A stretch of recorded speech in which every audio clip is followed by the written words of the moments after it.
My name is Carly Foust, and this is my nutrition support case study. My patient was a 70-year-old male who was diagnosed with colon adenocarcinoma upon admission due to finding of a cecum mass with multiple sites on the liver. He had the following procedures and pretty extensive and past medical history of hypertension, kidney stones, and tobacco use. With colon adenocarcinoma metastatic cancer, the colon adenocarcinoma starts in the colon or the rectum as a polyp.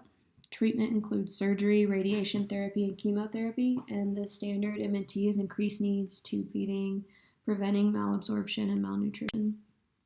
So on day 2 was the initial nutrition assessment. The patient was in the ICU. Diet was NPO with sips of water, hard candy, and gum. And we had hypoactive bowel sounds. Our GI wasn't quite functioning yet, and so we couldn't really start nutrition. Nutritionally significant labs are as follows. Our chloride was high, creatinine was low, most likely due to the wasting. Calcium was low, connected to albumin, and after that type of surgery, we expect that to be low.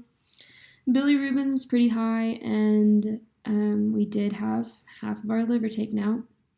Magnesium was high. Again, just that links back to the chloride probably being dehydrated and phosphorus being low. We weren't eating for a few months very well, and so we've got a little bit of malnutrition going on. Same thing with the alk-phos. Our anthropometrics are as follows, with a current body weight of 72.5 kilograms and our usual body weight of 77.2, which showed us a 6.1% weight change in the past 2 months. Later on, we figure out that our weights were pretty inconsistent, and so it's hard to exactly tell where our nutrition status was. So our initial nutrition assessment was done on day 2. Per Aspen, we did 27 to 31 kcals per kilogram, 1.5 to 1.8 grams per kilogram of current body weight, and 1 ml per kcal of fluid. Our PS statements are over to the right with inadequate oral intake related to poor appetite greater than 1 month as evidenced by less than 50% of meals, and altered GI function related to decreased functional intestinal length as evidenced by cecal mass causing obstruction resulting in a hemicolectomy. Nutritional interventions are as follows, with advancing to a GI soft diet, and if that can't happen within the next 24 to 48 hours, I recommended Pivot 1.5 at a goal rate of 55 mils an hour. Because Pivot is an immune modulating formula and it has L-arginine, which has promising research in GI surgeries and decreased length of stay.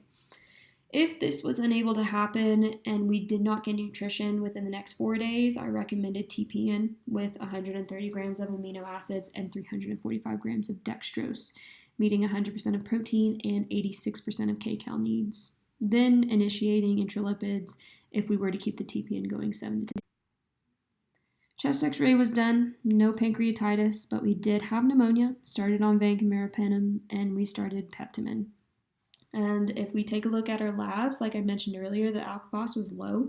Now it's jumped up, so now this is most likely due to the trauma to the GI.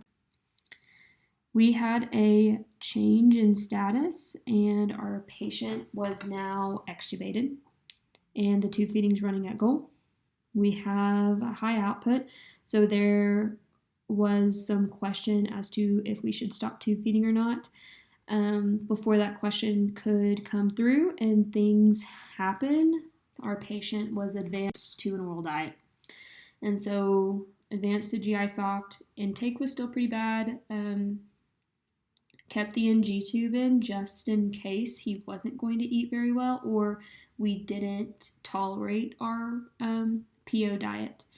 And we still had a high output ileostomy.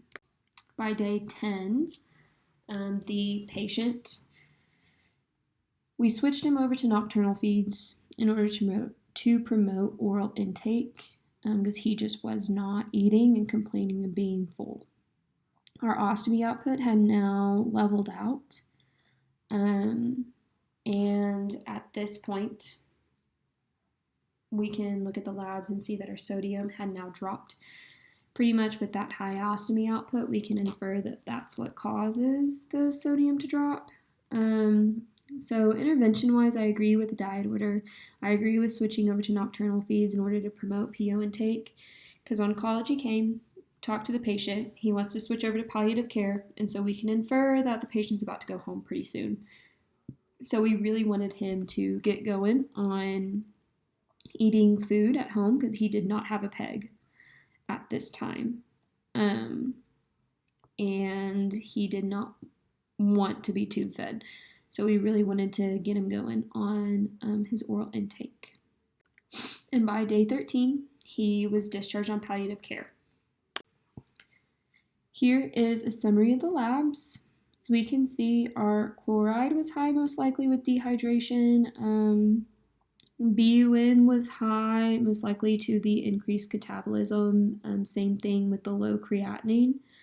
Our phosphorus was low, most likely with malabsorption, and then the magnesium was high most at some point, and then it also dropped. That high in the beginning was probably due to the dehydration, and then the drop in the magnesium was most likely with the malabsorption, just like the phosphorus. Our liver enzymes stayed elevated, along with our bilirubin. That can be inferred to go with we had part of our liver taken out. And then we go back to with the alk phos being low and then jumping up. This is most likely due to the trauma of the GI. Here are my references, and thank you for your time. On day 4, we had a change of status and my patient was intubated. So we switched our formula to assess needs to the Penn State. And we had a small bowel resection to take out some necrotizing tissue, and so we remained in PO with no tube feeding. And because we still had some necrotizing tissue, we placed it in G2. We knew we were going to have to do some tube feeding, and we were given TPN access if Ian could not begin. We had a little bit of a risk of pancreatitis later on, and so that TPN access was going to come in handy. So I switched the formula recommendation over to Peptamen due to it being a peptide-based formula with MCT in order to aid in nutrient digestion and absorption. This also just better met our kcal and protein needs.